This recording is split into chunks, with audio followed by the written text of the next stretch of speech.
जब आप शास्त्रार्थ के लिए जाते हो और एक विधर्मी पढ़ा लिखा विधर्मी आपके सामने होता है, अनेकों प्रश्नों के बाण अपने तरकश में लिए हुए, तब वहाँ आपकी योग्यता कोई मायने नहीं रखती।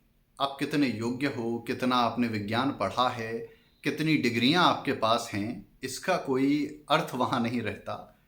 उस समय आपकी ढाल केवल और केवल वेद और वेदों का ज्ञान ही रह सकता है।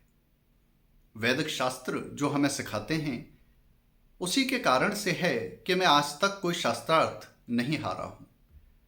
परंतु ये शरीर एक दिन नष्ट होना है। कुछ दिन पहले पैदा हुआ, कुछ दिन के बाद चला जाऊंगा। ये जो ज्ञान है, इसे अपने साथ यदि ले गया तो क्या ही प्राप्त होगा मुझे? मेरे जीवन का तो कोई लक्ष्य ही नहीं रहा।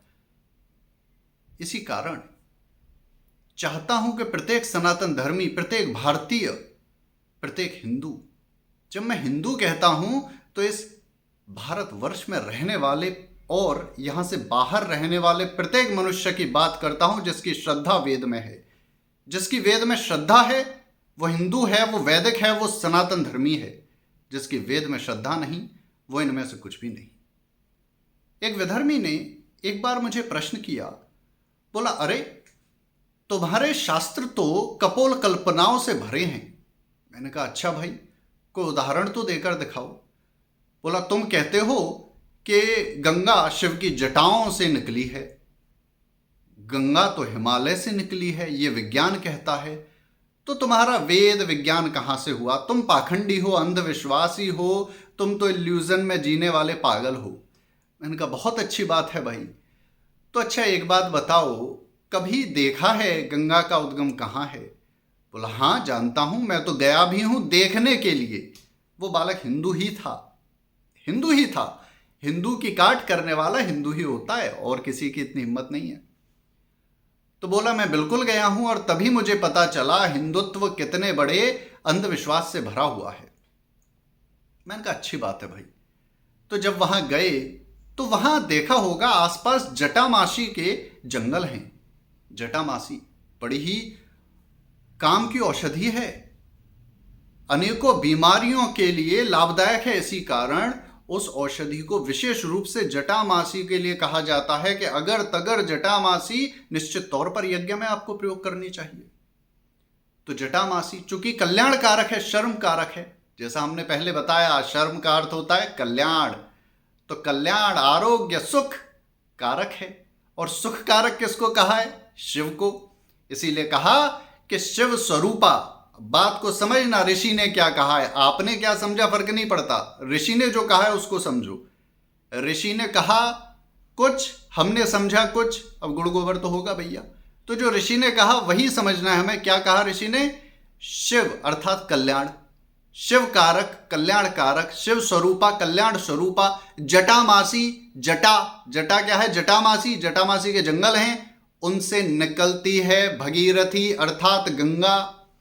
और उस गंगा में चूंकि जटामासी के जंगलों से निकली है और अपने पथ में अनेकों औषधियों से मिलती है, इसी कारण वह देवी, वह माता, वह जीवनदायिनी, रोग नाशिनी हो जाती है। इसीलिए वैद्य उसे माता कहते हैं। माता के दूध में ऐसी शक्ति होती है कि इम्यूनिटी बालक की बढ़ाता है। बालक की कोई इम्यूनिटी नहीं होती जब वो पैदा होता है, रोग प्रतिरोधक क्षमता नहीं होती बालक के शरीर में। माता के दूध से वह शक्ति प्राप्त करता है। इसीलिए ऋषि कहता है कि गंगा माता है, क्योंकि गंगा जल आपकी इम्यूनिटी बूस्ट करता है। तो बोलो, विज्ञान है या पाखंड है? बोलिए। एक ने कहा, तुम्हारा वेद कहता है कि परमात्मा चारों ओर रहता है, हमें तो दिखता नहीं। मैं कोई बात नहीं बालक, 2021 और 2022 में विदेश के वैज्ञानिकों ने सिद्ध किया है और माना है कि एक ऐसा एलिमेंट है, एक ऐसी शक्ति है, एक ऐसा तत्व है जो सभी पदार्थों के चारों ओर घूमता रहता है प्रतिक्षण। इस समय भी मेरे आर पार जा रहा है, चारों ओर रहता है। अब वह तत्व क्या है, उसकी खोज कर रहे हैं। कुछ समय के बाद कहेंगे जी फलाने वैज्ञानिक ने सिद्ध किया कि ऐसा कोई तत्व होता है। अरे भैया, यजुर्वेद कह कहकर चला गया, कब मानोगे? ब्राह्मण कहते कहते शरीर छोड़ गया लेकिन नहीं माना, वैज्ञानिक कहेगा मान लोगे? ऋत कहा है उसको। ये जो विदेशी ढूंढ रहे हैं उस तत्व को जो सबके आर पार जाता है 24 घंटे, जो कि वो कह रहे हैं कि ये टाइम की बाउंडेशन से परे है, समय काल से परे है। वो कौन है काल से परे? अरे वो शिव है, वो रुद्र है, जिसे ऋत कहा वेद में। ऋत का अर्थ क्या है? वो नियम, वो परमात्मा, वो तत्व, वो शक्ति जो चला रहा है सब कुछ। उसको पालक भी कहा। पालक कहते हैं तो दो नाम आ जाते हैं, जो सर्वव्यापी है विष्णु, और जो सबका पालक करता है, कल्याण करता है, शिव। और उसके बाद जब परिस्थितियां बिगड़ती हैं, जब उन नियमों के अनुसार मनुष्य नहीं चलता, तो वो संहार करता है। तो शिव और विष्णु का विरोधी आ जाता है रुद्र, सब कुछ नष्ट कर देता है, इसीलिए संहार करता रुद्र कहा। इसी तत्व को जो समय की सीमाओं से परे है, विदेशी ढूंढ रहे हैं और अगले कुछ वर्ष में सिद्ध कर देंगे। परंतु मेरा प्रश्न बस इतना सा है कि मेरे भोले भाले हिंदू भाई बहनों, तुम कब मानोगे कि वेद विज्ञान है? देखिए, जो अब भी कहेंगे कि अरे आचार्य जी कुछ भी बक रहे हो, समय बर्बाद हो रहा है, उनके लिए मेरे पास समय नहीं है।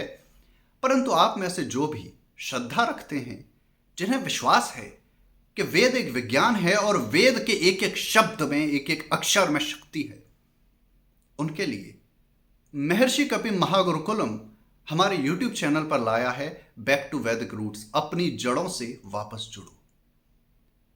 जो हमारी जड़ों तक वापस जाना चाहते हैं, यहां आपको पूरा विज्ञान सिखाएंगे। हम नहीं कहेंगे कि त्रिदेवी चारों ओर रहती है, हम सिद्ध करेंगे हमारे शरीर में रहती है और हमें प्राण पहुंचाने वाली वही है। विज्ञान के आधार पर, मेडिकल साइंस, जो मॉडर्न मेडिकल साइंस है, उससे भी सिद्ध करके दिखाऊंगा कि वेद ने ऐसा कहा और आज के मॉडर्न विज्ञान ने भी इसको माना है। इस प्रकार से बैक टू वैदिक रूट्स हमारा हिंदी और अंग्रेजी दो भाषाओं में यह कोर्स चल रहा है। हिंदी में प्रत्येक गुरुवार और इंग्लिश में भी प्रत्येक गुरुवार को प्रातः 6 बजे रिकॉर्डिंग हमारी लाइव हो जाती है। उसे आप देखें, इस वेद विज्ञान को सीखें। और यदि कोई भी प्रश्न आते हैं तो प्रत्येक शनिवार रात्रि 9 बजे हमारी डाउट क्लासेस पर होती है, प्रश्न उत्तर शंका समाधान यहां पर होता है। आप हमें व्हाट्सएप कर सकते हैं हमारे व्हाट्सएप नंबर पर जो डिस्क्रिप्शन में दिया गया है, और आपको शनिवार को रात्रि 9 बजे हमारी जूम क्लास में जोड़ लिया जाएगा, जहां पर आपकी जो भी शंकाएं होंगी उस वेबिनार से जुड़ी हुई या पुराने किसी भी क्लास से जुड़ी हुई उन शंकाओं का समाधान किया जाएगा। तो आइए, अंधविश्वासी नहीं, विज्ञान में तार्किक भारत बनाते हैं, वैदिक भारत बनाते हैं।